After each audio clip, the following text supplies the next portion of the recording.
Okay, today on this video we are talking about how to access and use the meat shelf on a Kifaru pack. This is my Kifaru Bedlam. I did an exclusive breakdown video about this that I'll put a link down in the description, or I'll put a card up here. If you haven't seen that, check that out. Recently I did a video with sandbags hauling 40, 80, and 120 pounds, but I put it in the bag.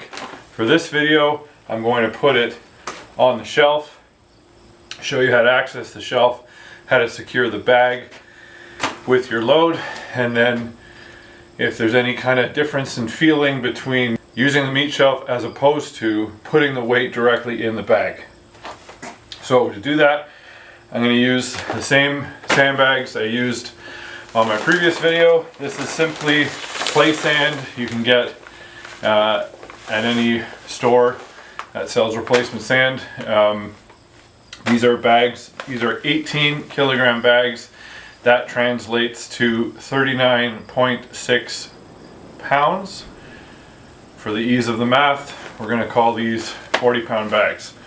I'm going to do two, which will be 80 pounds on the meat shelf, and I'm going to do that by putting it into this game bag. So, going over the pack first, in order to access any meat shelf, they're positioned between the bag and the frame. So what you need to do is undo any of the compression straps that are attached to the sides. So for this bag, there's 3 on one side. I've already got these undone, and there's 3 on the other side. Then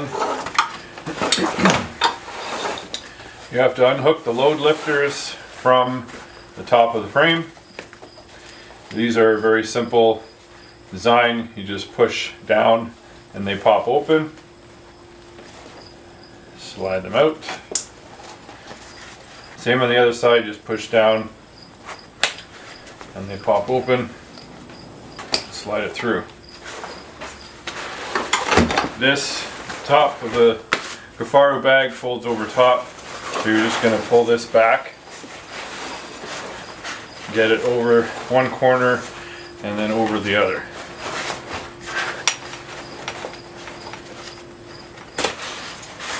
Very simple. Now you've got your bag is open, and this right here is your meat shelf. Now what's cool about the arc frame, Kifaru's carbon fiber arc frame, is that there's multiple attachment points where you can adjust the shoulder straps, but you can also adjust the height of your meat shelf. So you can put it here, or if you're carrying other forms of weight, you could even put it up here if you wanted to. I'm going to put it in this position at the bottom. Now what's cool about this is, if you look from where the top of the waist belt is to where the top attachment point is for your meat shelf, it is going to be sitting above the top of the belt.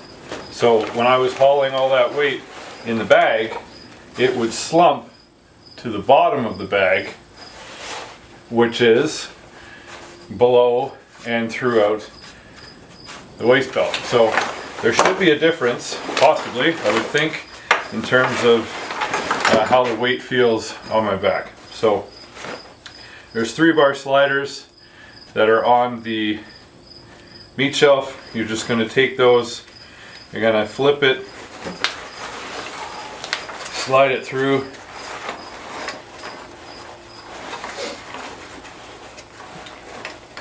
and then readjust it back so that it's got a solid connection. And you're going to do the same on the other side.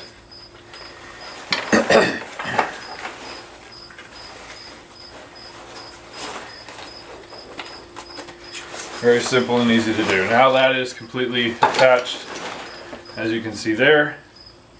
On the bottom, you can adjust these straps here if you want more space.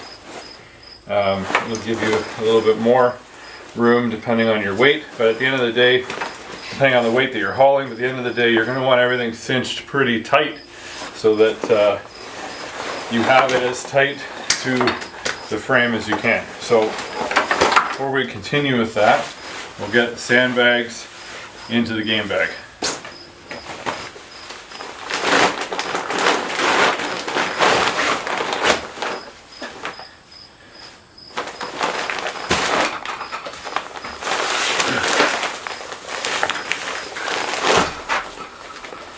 Sandbags are great because when you think about a game bag full of meat, the weight's gonna, if it's a deboned bag of meat, the weight's gonna slump down to the bottom. If it's on the bone, you can sometimes adjust it and use the. If it's on the bone, you can adjust it and sometimes use that to your advantage with it being on the bone. But if it's deboned meat, this is what's going to happen. It's going to slump to the bottom. So you're going to want to try and stretch it out across the frame here. So we're going to open this up, and again we're going to put it right here, right on the bottom of the shelf, lay it out across, and then we'll flip the bag over and go over that process. So. Sweet.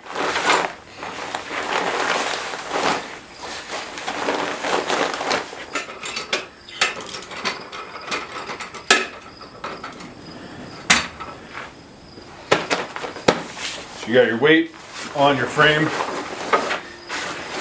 fold the bag over.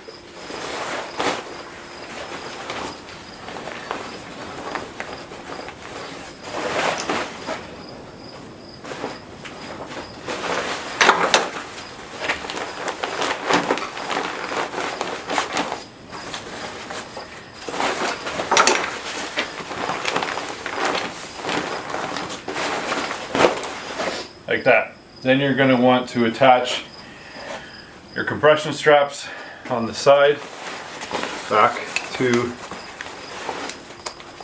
the ones on the frame.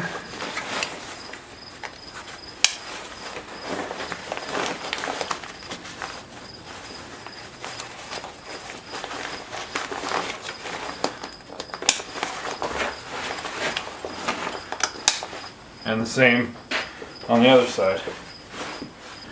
Next, you're going to want to make sure you've cinched this as much as you possibly can, because you don't want it to be a floppy mess on your back. So take your straps and really reef on them, and then you can attach the Velcro.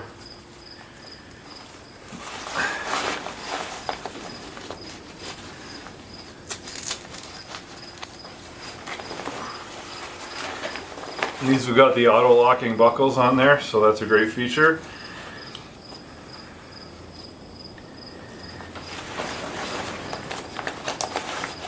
And again, obviously, you do one side, you do the other.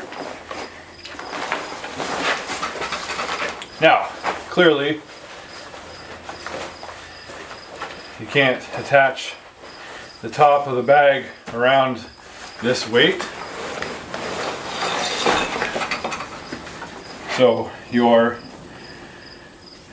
going to want to attach your load lifters to the frame, because you can't get them back onto here because obviously the bag is taking up the weight. Inside your bag, probably should have done this before we started, but inside your bag is a small pocket like this. A lot of companies, you have to buy this separately. This is an accessory you can also get off the website, but it is included with the bags. So in here, they give you some extra clips for this very reason. So you're going to take out 2 of these extra clips, and then just put this away so we don't lose it. You have extra compression straps. You can also attach them to the frame to give extra support. So you kind of put the compression straps around the load first, then do the bag and do the load to the bag. So I'll show you the front here. So what we're going to do is we're going to take these two other straps here. So they give you a few of these extra ones. These will actually attach to the side of the frame as well. So if you're hauling any loads without the pack on, but you're using the frame, they can come in handy for that as well. So you're going to take this and feed it through the top, up and around, and then through the slider piece. This is now going to be your attachment point for your load lifter. Because you've lost the attachment point, you haven't lost it, it's back here. You can't access the attachment point that's on the top of the bag because it is now on top of the load. So, and again, this may be something you want to do, it might not. Meat shelves are a pretty popular thing.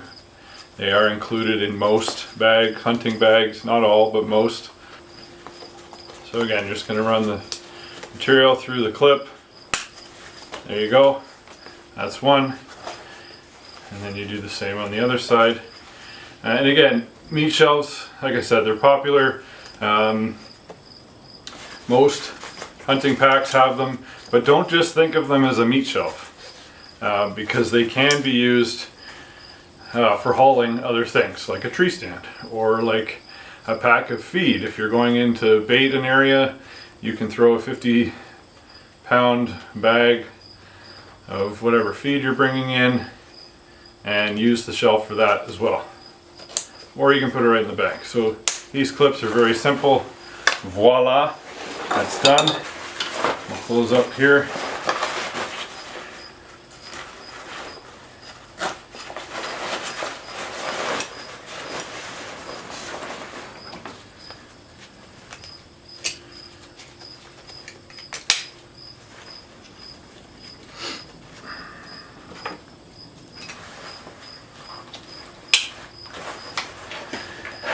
So again, top of the bag is here. You can't access this, so you're using these for the same purpose. That's what it looks like compressed to in between the pack and the frame.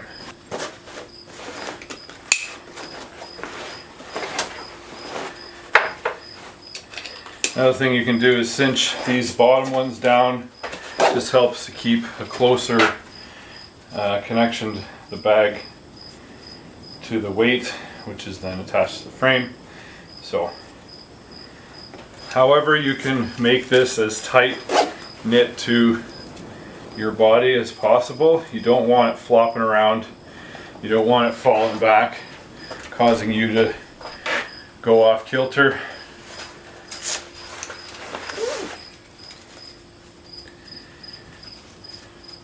And again, these Velcro straps are very cool and really come in handy. Okay, so there we go.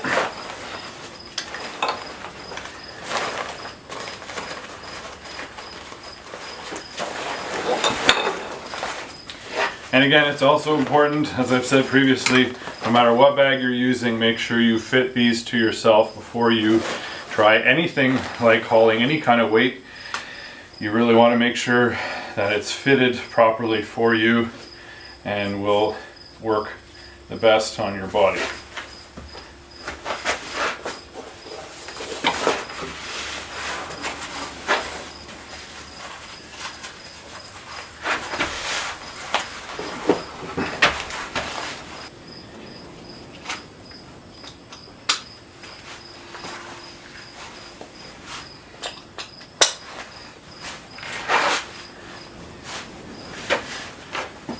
So you can see how the bag is sitting back.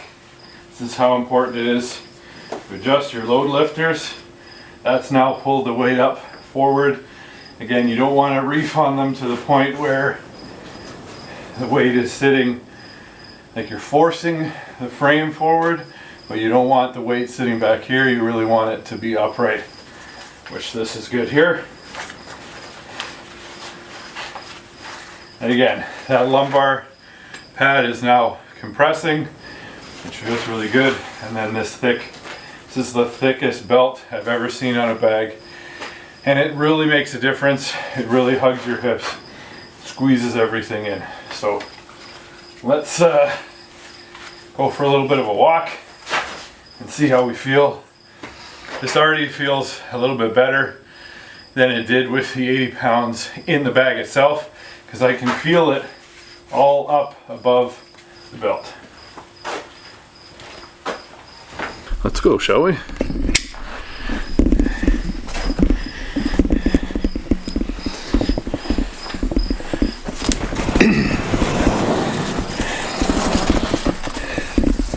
Yeah, see, I can already feel the difference right now with the weight being higher up.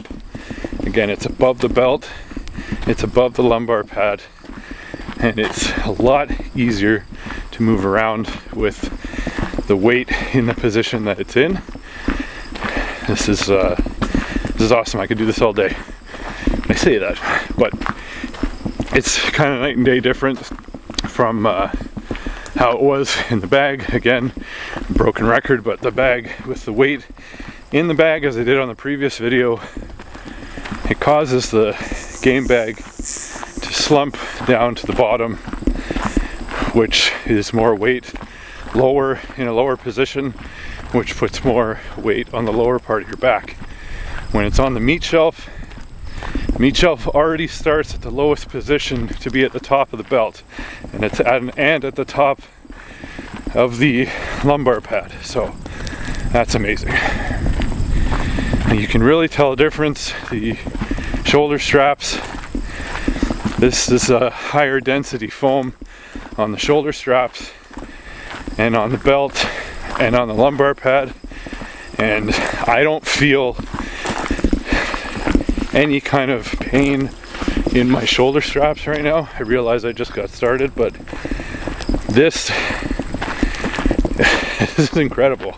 I had another bag that I used that was not fitted properly for me. This is a few years ago.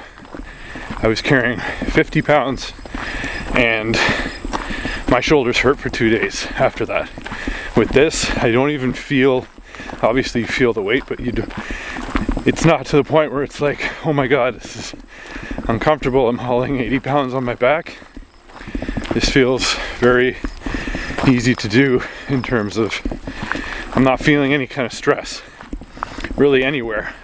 I can feel the lumbar pad has compressed, but that's exactly what its job is. And you'll see when I get back to the barn and I take it off, it will reshape back to its original form. So they've switched to this better lumbar support so that you're going to get more longevity out of it, which is amazing. Yeah, this feels really good. I'm surprised. I said on the previous video, if you haven't watched that, check it out. There is a difference between what I'm doing right now and having it all in the bag. But I was saying before, 40 pounds feels like 20, 80 pounds kind of feels like 50, and then the 120 pounds kind of feels like 90. Like it's amazing what great quality gear and equipment will do for you and support you. Like, I find that, you know, you hear people talk about hauling 100-pound packs, 110, 120 pound packs, and just being wrecked and putting a lot of stress on their body, which I get.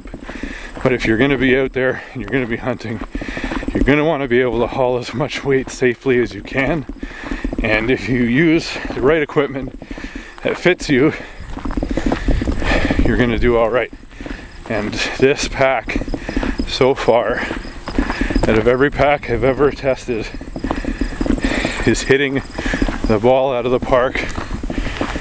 It's unbelievable, and I love it. So this will be the bag that I use extensively throughout my hunting season this fall and years to come.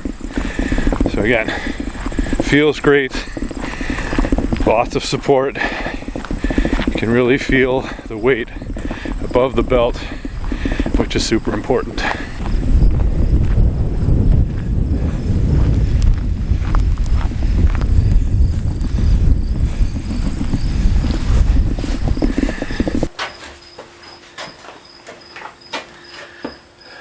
Wow, amazing.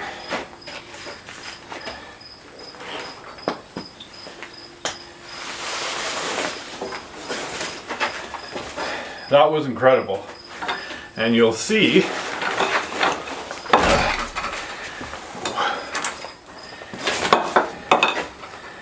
this lumbar pad did compress, but it's right back to where it was the day I got it. So that's very reassuring.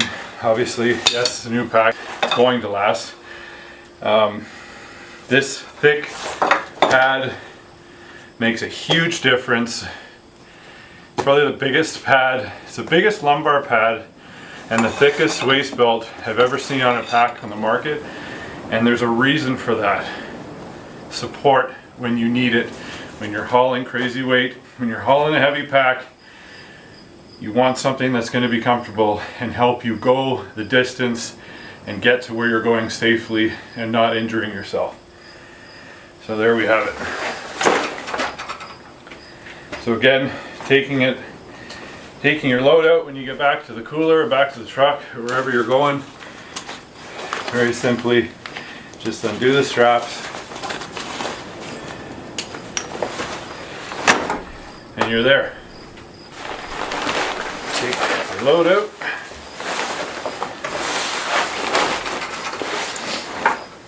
And then to put this back the way it was, you can leave your meat shelf connected. And then you're just going to put everything back together. Obviously you're going to have to remove these clips, take these out, put these back where you found them. Really, that's the best thing that I'm going to do is put those back in that part of your bag so that you know where they are and you don't lose them. And then this little hood is going to go back over the top of the frame.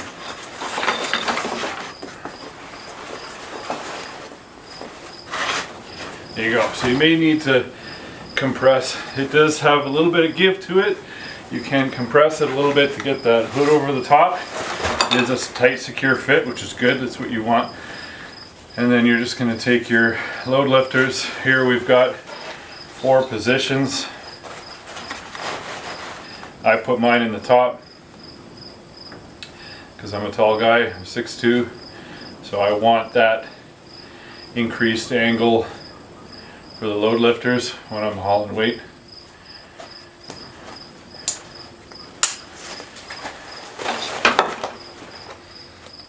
You just slide the clip through and there you go.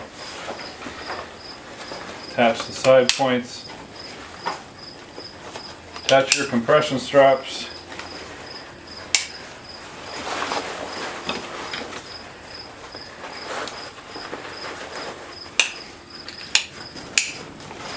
and there you go. Your bag is now back together, ready to go, ready to haul out more stuff. So there you go, that's the Bedlam pack on the ARC frame using the meat shelf to haul weight. I found that to be a lot more comfortable. Not to say that the other way was super uncomfortable, because it still was more comfortable than other packs that I've used in the past, but having that weight sit above the belt and above the lumbar pad made a huge difference, especially for longevity, moving around with heavy weight. So take a look at that. If you like this video, hit like and subscribe. Hit that notification bell for more videos like this. There's going to be a whole lot more coming out this year. If you want to learn more about Kifaru, click on the link in the description, kifaru.net.